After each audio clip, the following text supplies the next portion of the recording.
Holy heck! We're gonna die. We're actually gonna die. Holy heck! This happened in late May of 2026 in Many Glacier, on the east side of Glacier National Park. We're gonna die. We're actually gonna die. Holy heck! It was just a couple of weeks after a man was killed in an apparent bear attack on a trail on the park's west side. This is what happened on May 3rd, 2026. A 33-year-old Florida man went on a solo hike late in the day up the Mount Brown Trail on the park's west side. News reports state that he was hoping to see the sunset. About 10 days later, his body was found, about 50 feet off the trail. He had wounds that were consistent with a bear attack. The area smelled of bear spray, which is a strong pepper spray in a big can, and an empty can of the stuff was found nearby. It was the first bear-caused death in the park since 1998. Bear attacks are rare. You see it? But when this occurred just a few weeks later, you can understand run. the fear. Oh my God. Later that same day, on the same trail, the Grinnell Glacier Trail, which happens to be my favorite trail in the park, a man separated from his group and went across a snowfield, and he surprised a bear. And thanks to social media posts, we can watch him describe what happened. Daniel decided to take in the beauty one last time by breaking away from his buddy and instead followed two other hikers on a trail that took them through a field, partially covered by snow. Took maybe 10 minutes, took in the views, took some pictures. This is the last picture he took before making his way back. Then, suddenly, something caught the corner of his eye. So I look back and it was a smaller cub. But by that point was, far enough behind me, wasn't, looking towards me. Seconds later, Daniel noticed another bear. This one, a huge grizzly, sniffing at the ground, slightly above him, and just 15 feet away. As they tell you, you're supposed to alert the bear so you don't frighten, surprise them. Daniel yells, "Hey bear, hey bear." As soon as we looked at each other, it charged down at me. So quickly, he didn't have time to grab his bear spray. Just kind of the life flashes before your eyes moment and leaped at me. You hear it roar.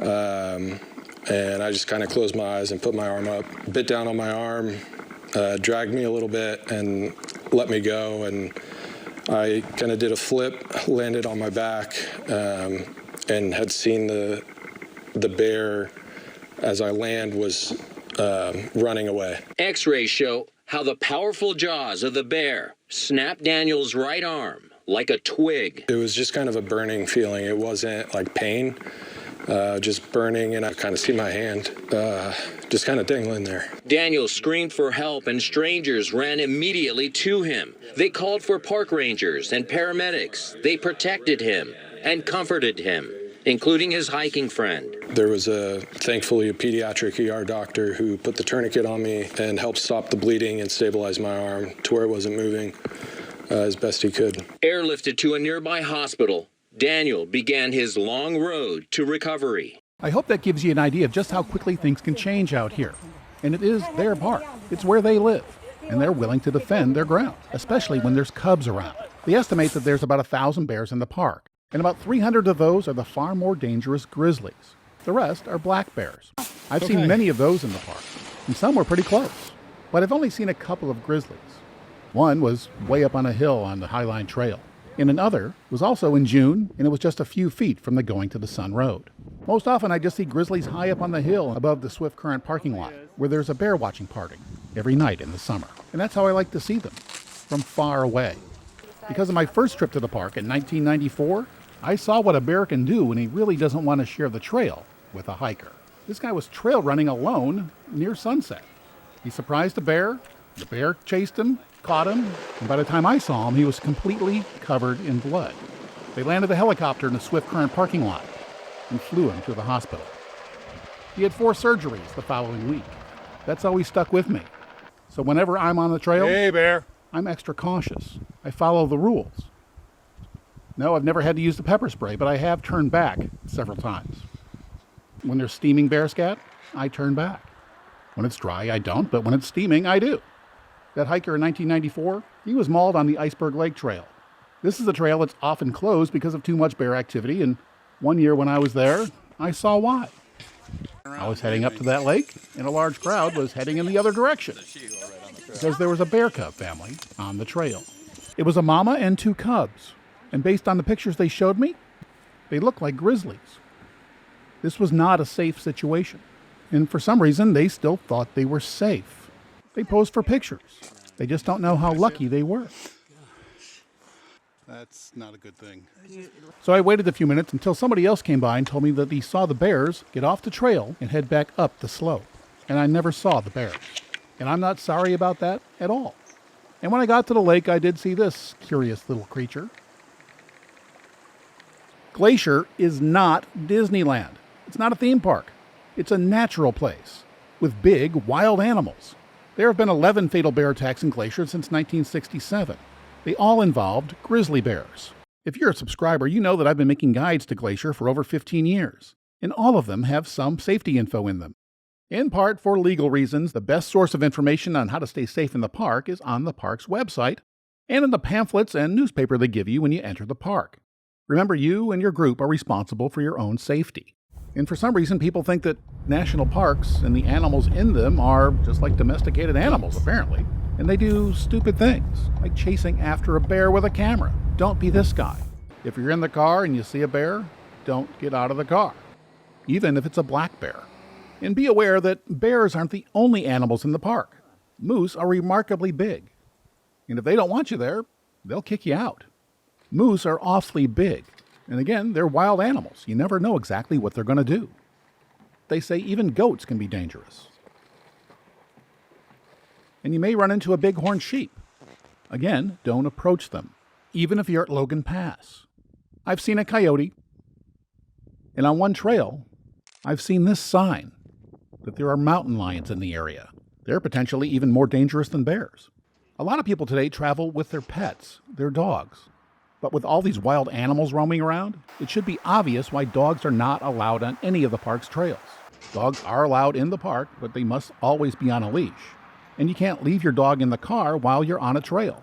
So it's really best to leave the pet at home. Once again, I want to remind you, this is not Disneyland. Your safety is not guaranteed. So learn as much as you can about how to stay safe. So don't hike alone and make a lot of noise. And carry bear spray. And you may wonder where you can get some. Well, you can buy it in the park, and it's not cheap. It's $40 or $50 a can. And you cannot bring it on airplanes. But there is another option. You can rent a can of bear spray. And one place I know you can do that is on the west side at Apgar. I think it's $10 a day. I hope it doesn't sound like I'm trying to discourage you from visiting my favorite park, because that's really not my intention. It's a beautiful place. It's my favorite place. I think everybody should see it, but you need to know how to stay safe. And the Park Service put together a video on bear safety. I'm going to show that to you. Hey, bear. Hey. Hi. I'm John Waller. I'm the Glacier Park bear biologist. My job here at Glacier is to help keep bears safe and to keep people safe and make sure everybody gets along here at beautiful national park. We're out here in Dutch Creek on the western side of the park, and what we'll do today is talk a little bit about how we can be safe hiking in bear country. Glacier National Park is the home of both black bear and grizzly bears. And I was just making a lot of noise there to make sure I didn't surprise a grizzly bear at close range. Most of the encounters between bears and people in the park here happen when people surprise bears at very close range. During the summer, when all this vegetation is leafed out, visibility can be very poor, and so it's possible for people to sneak up on bears without meaning to. So how do I prevent that from happening? Well, as you just saw, I clapped, made some noise, shouted out, "Hey bear! Hey!" just to let the bear know that I'm present and can move away. The other things that I do when I am hiking in Glacier Park is I always carry bear spray with me, and it's always accessible. I can pull it out quickly and deploy it when I need to. I highly recommend that all hikers in the park carry this, just in case. So there you are, hiking through Glacier Park. You see a bear. It's close. What should you do? The first thing I recommend that everybody know is the difference between black bears and grizzly bears. So look for those characteristics that distinguish the two species. Does it have a dished face or a more rounded nose? Does it have a big hump on its back? Is it grizzled in appearance? Does it have sort of a silvery, glimmery coat? Does it have big claws? Those are the main characteristics that will tell you whether it's a black bear or a grizzly bear. Color is not a good distinguishing characteristic because black bears in Glacier Park can be almost any color from nearly white to jet black and anything in between. And grizzly bears can also be quite dark or they can be quite light. So look for those distinguishing characteristics, the hump, the claws, that dished face. Those are the things that will tell you if it's a black bear or grizzly. And the reason it's important is because your response to those two species is different. Grizzly bears are much more dangerous than black bears. They have a greater defensive space. A grizzly bear is more likely to charge you if you get too close. So if you know the difference, you can gauge an appropriate response. If I do encounter a grizzly bear on a trail at close range, the first thing I want to do is observe what the bear is doing. Is he facing away? Does he know I'm there? It might be possible for me to just discreetly move away without the bear knowing that I was there. I don't want to, at that point, necessarily make a loud noise that might startle the bear and cause him to react defensively. If the bear's looking at me, if the bear knows I'm there, the bear may not know what I am. Sometimes the bear will stand up on its hind legs to get a better look at you. So be aware of what that bear's doing. If that bear's looking at me and it appears as though he's trying to identify me, I'll try my best to let him know I'm a human while backing away. Say, hey bear, it's okay, it's just me. And then I will continue to move away as best I can. And most encounters end that way. The bear moves away, the people moves away, everybody's fine. Sometimes if you get too close and the bear is startled, a grizzly bear may charge you defensively. Quite often grizzly bears will do what's called a bluff charge. In other words, they don't really want to attack you, they want to put the run on you, so to speak. And what they'll do is puff themselves up and look big and scary and come bounding at you with their front feet hitting the ground, bouncing up and down. Their head will be up and their ears will be up. They'll be looking at you and they'll make huffing noises. They'll go. That's a bluff charge. And what he's doing is seeing what you're going to do. The best thing to do during a bluff charge is to try and stay calm and just continue to back away. When the bluff charge starts, stop, hold your ground, and say, whoa bear, whoa. When the bluff charge stops, continue to back away. Again, it's just telling the bear that you're not easy pickings, I'm going to hold my ground, but I just want to move away from you. That's sort of bear talk. You're communicating to the bear your intentions. Sometimes if a bear is extremely defensive, or a female with cubs, she'll do a full-on charge. That is different from a bluff charge in that it happens very quickly, they don't make any noise, their ears are generally laid back on their head, they're staring right at you and they're coming like a freight train.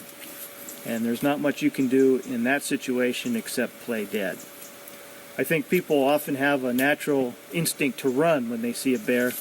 That's generally not a good idea for two reasons. First, it triggers a bear's natural chase instinct. They will just want to try and chase you down just because it could be fun.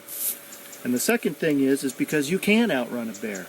Grizzly bears can outrun a horse at short distances. So the best thing to do if you think that bear's going to hit you is to turn around and play dead.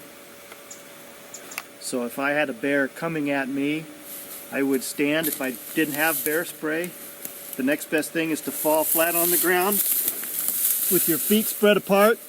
If you're wearing a pack, leave your pack on because it'll protect your back. Clasp your hands over the back of your neck and hope that it ends. If the bear tries to roll you over, just go on around and try and keep your pack between you and the bear. In most circumstances, the attack will be over in seconds. Make sure you stay on the ground until the bear leaves the area. Again, that's a very uncommon occurrence and doesn't happen very often, but you should know what to do if it does happen. But again, being aware of your surroundings is very important. Carry your bear spray, and most important of all, make sure you make noise when there's a chance that you might encounter a bear at close range. Many people are hesitant to hike in the park because they read about bear attacks and maulings. And I encourage people to know the risks, know your surroundings. The chances of it happening are very slim, and you shouldn't let it interfere with with enjoying the park. Before I end this, I want to echo what he just said. Don't let anything keep you from enjoying this park. It's truly a magnificent place. And if this helped you plan your trip, please like and subscribe to my channel. I really need your support. And if you want more information on the park, go to my channel and click on any of these videos. They'll really help you get the most out of your trip.